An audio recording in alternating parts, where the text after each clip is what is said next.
There's an expectation that all women should embrace feminism, but in reality, not all women do. Here are 10 reasons why I don't.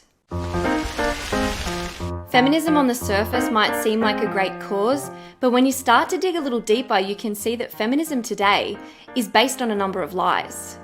Lie number 1, women can have the best of both worlds. They can have the career and they can have the family, and then they can juggle everything else in between.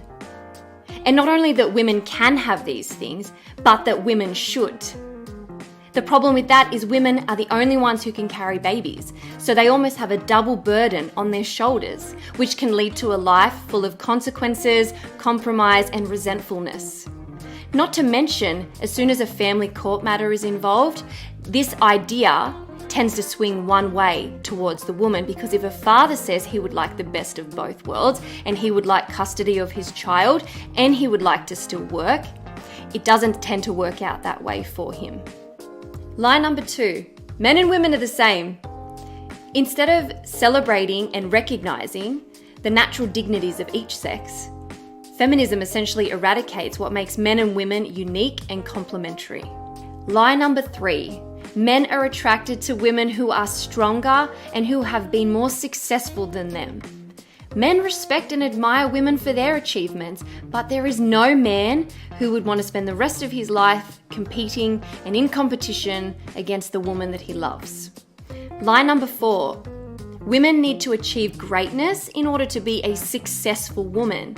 Sadly, this only creates a situation where women operate under a set of beliefs that coincide different to reality.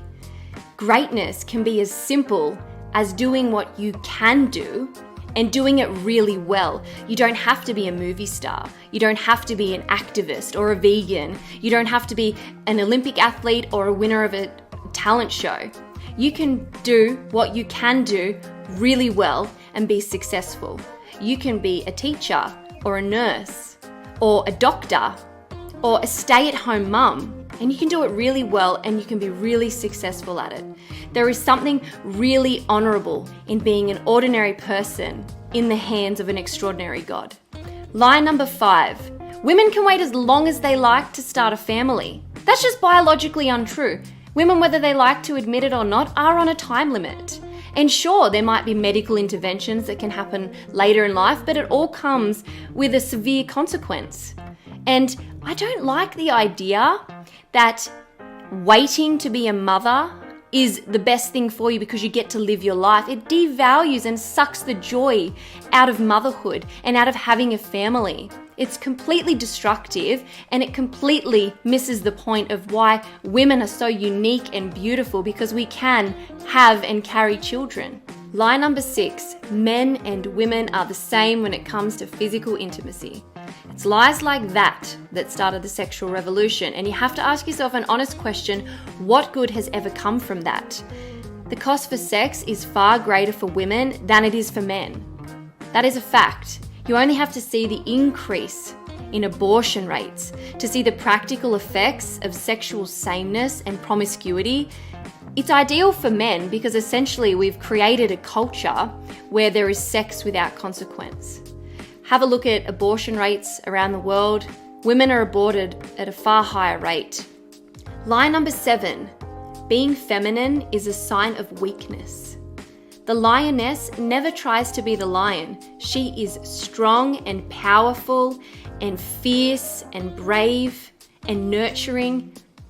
The world needs a place where there are more bold and compassionate and faithful and persevering and tender-hearted women. It is a lie to say that being feminine and being kind and gracious and gentle is a sign of weakness. Women should never mistake meekness as weakness. Lie number 8, the glorification of victimhood. This not only creates a perpetual cycle of miserable and discontent women, it undermines and doesn't allow light to be shed upon real victims of trauma and crime. Take a look at the failure of the recent Me Too movement and the mentality of believe all victims to see just how destructive this type of thinking can be. Lie number 9, Feminism empowers women. This is just patronizing. It's like saying we're all going to run a 100-meter sprint race, but all of the women get a 5-second handicap because they're so useless. It's condescending. Feminism does not empower women. Lie number 10.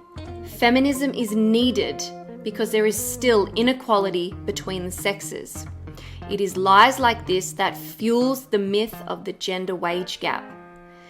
I don't know of any job in Western civilization that discriminates based on gender.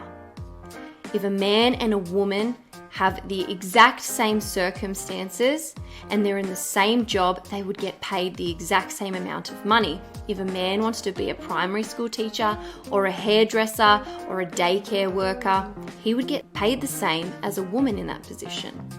If a woman wants to go work in the mines or work as an engineer or work in the Defence Force, she would also get paid exactly the same as a man in her position.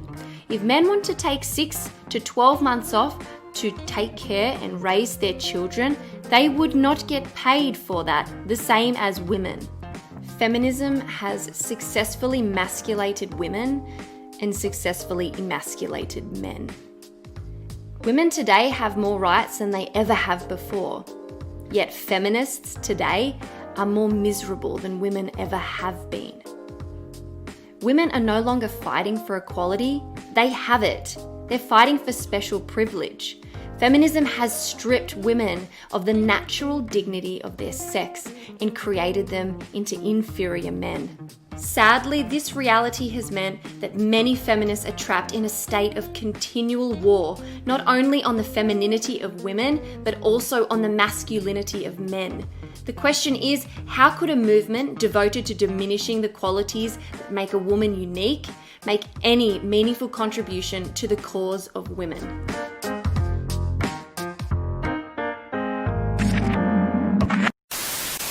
Olá pessoal, tudo bem? Aqui é o tradutor. Eu tô passando para te avisar que eu tô numa campanha para conseguir pelo menos mais 9 apoiadores até o final do ano. Esse canal não é monetizado, então totalmente depende de você. Eu preciso muito do seu apoio para manter esse canal atualizado e vivo, no ar. Os links para apoiar esse nosso projeto estão na descrição desse vídeo e no comentário fixado. Então é muito fácil e muito simples de apoiar. É graças a essas pessoas incríveis que eu posso estar trazendo conteúdo para vocês. O Warlei, a Sandra, a Majestade, o Thiago, o Antônio, o Arthur, o Carlo, a Erika, o Rubens, o Caio, o Flávio, o Gustavo, o Vunho, a Spanish.vaz, o Eduardo, a Sarita e a Renata. E é isso aí, pessoal. Não se esqueçam de deixar seu like, seu comentário e até mais. Fui! Grande abraço.